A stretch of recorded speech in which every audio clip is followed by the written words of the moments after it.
جو آدمی اپنی زبان کی حفاظت کر لے اور اپنی شرمگاہ کی حفاظت کر لے تو حدیثوں میں آتا ہے کہ وہ جنت میں داخل ہو گیا۔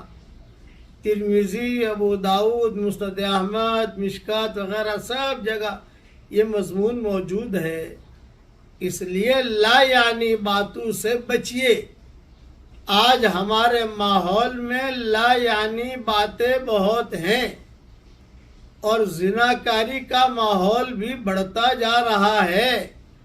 حدیث شریف میں آتا ہے جب دیکھو کہ اچانک کی موتیں ہو رہی ہیں تو سمجھ لو کہ اس قوم کے اندر زناکاری عام ہو رہی ہے۔ اس لیے ان دونوں چیزوں سے بچیے اور بچائیے۔